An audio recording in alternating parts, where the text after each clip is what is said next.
et tous sur ma nouvelle chaîne donc Satisfaction. Donc vous aurez des critiques de films, de séries et un petit billet d'humeur à la fin, soit politique, soit humour, etc., etc.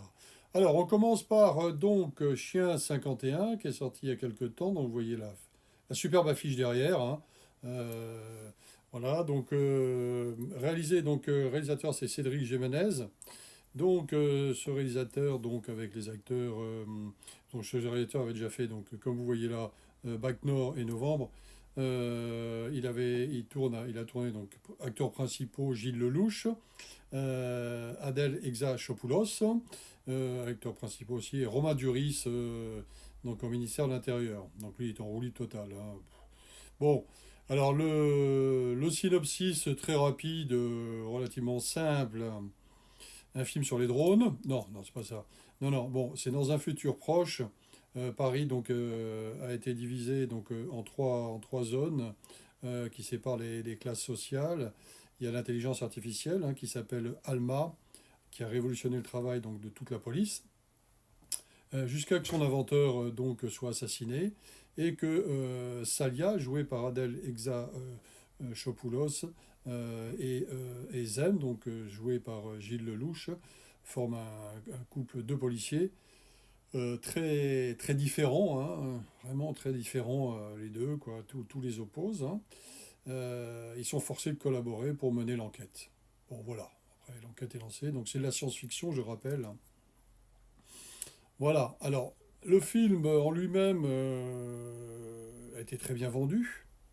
Très très bien vendu dans les médias, hein. Alors ça, ils ont fait un effort, hein. Les acteurs se sont déplacés, vraiment très très bien vendu partout partout. Les affiches, l'affiche, beau travail d'affiche, hein, la restera en mémoire.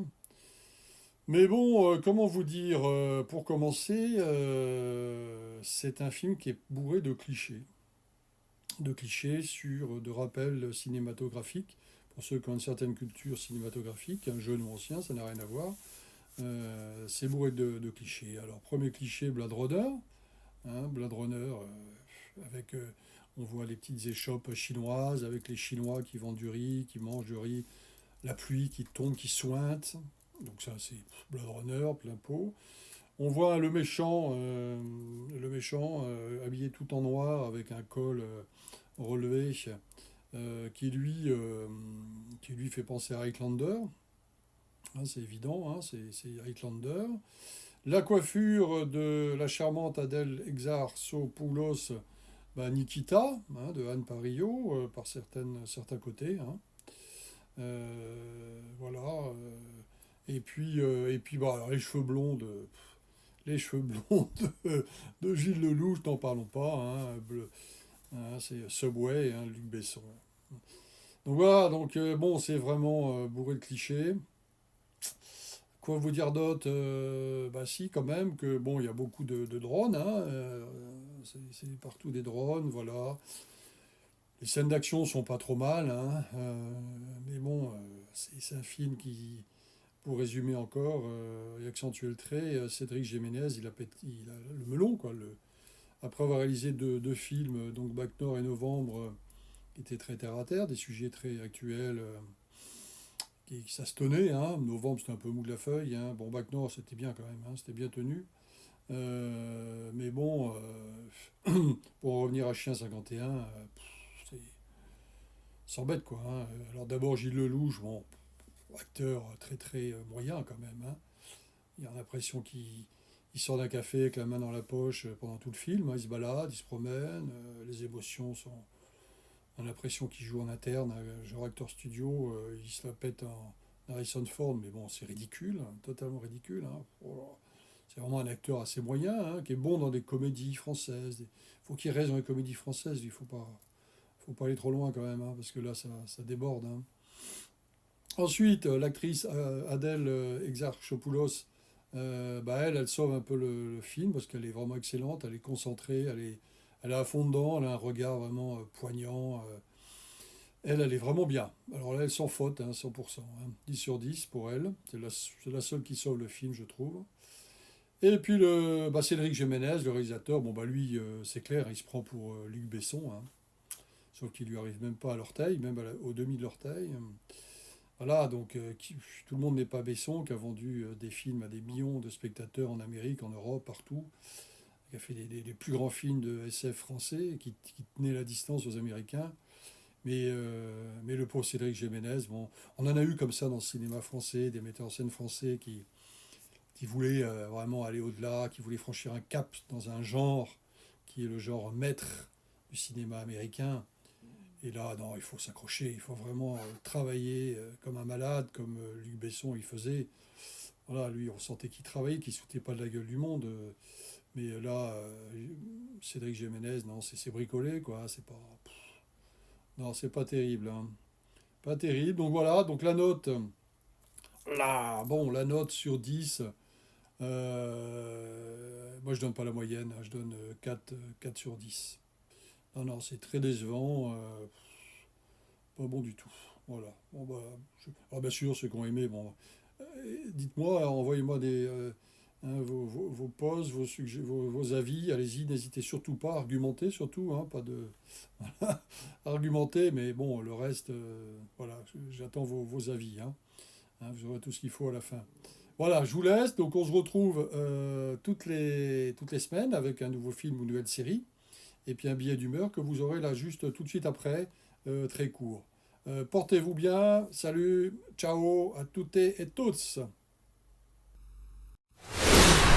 Bonjour, donc mon coup de gueule là, actuel, hein, ça vient de se passer aujourd'hui, comme vous le voyez là derrière, hein, ça s'est passé au concert de l'Orchestre Philharmonique d'Israël à Paris. Ce qui s'est passé, c'est qu'il y a des imbéciles, pour être très gentils, qui ont perturbé le concert de cet imminent orchestre connu mondialement, en jetant des tracts partout, en allumant des fumigènes, comme vous voyez là, donc très dangereux, bien entendu. Vous imaginez ça dans une salle, ça tombe par terre, tout prend feu, enfin voilà, hein, c'est catastrophique. Des bagarres se sont enchaînées, des gens qui voulaient les évacuer, bien entendu, à juste raison, hein. La sécurité est intervenue assez rapidement, hein.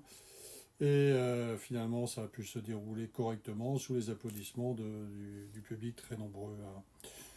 Donc bien sûr, l'établissement condamne de graves accidents. Bon, ce qui est plutôt mon coup de gueule, ça vient surtout du syndicat, toujours le même, la CGT, culture, je sais pas trop quoi, bidule machin, qui dit ah bah oui, mais oui, bah oui, on avait prévenu que ça allait se passer comme ça, nous on n'était pas d'accord, que l'orchestre vienne. Alors déjà, avant le concert, ils avaient dit qu'on n'était pas d'accord, qu'il fallait faire quelque chose, donc implicitement, bien entendu, ça pousse ce genre de manifestation. D'ailleurs, ils sont peut-être dans le coup, l'enquête le dira, hein. Pour l'instant on n'en sait rien, hein, puisque les personnes sont aux mains maintenant de la police et aux mains de la justice. Donc ça, on le saura. Mais l'ignoble personnage, toujours qui déboule, vous voyez, par la petite porte, là, la porte des chiottes, hein, on pourrait dire, hein, c'est Mélenchon, hein, qui, lui, justifie, hein, bien sûr, tout ça. C'est-à-dire que pour lui, il approuve, hein, publiquement dans un poste, hein, il approuve publiquement ce genre de manifestation avec fumigène, insultes, tracts, enfin bref, on dérange un concert, on insulte, enfin tout, voilà, c'est antisioniste, hein, tout ça, c'est voilà, là c'est le village de Mélenchon qui peut pas s'empêcher dès qu'il y a quelque chose un sujet qui, voilà, le sujet principal maintenant de LFI, puisque LFI parle du peuple, mais il n'en a rien à faire du peuple, c'est ridicule. Ces gens-là bouffent dans le 16e, dans des restaurants, à 150 euros le repas, ils sont fringués je sais pas où, enfin bon, des montres Rolex chez l'autre, là. Donc non, bon, il ne peut pas s'empêcher de la ramener maintenant pour se mettre toujours du côté de ceux qui cassent. Voilà. Voilà mon coup de gueule, il y en a ras-le-bol, mais c'est pas fini, hein, il y en aura d'autres des ras-le-bol comme ça. Et souvent la source sera la même. Ciao, à bientôt, à toutes et tous, portez-vous bien, bonne journée.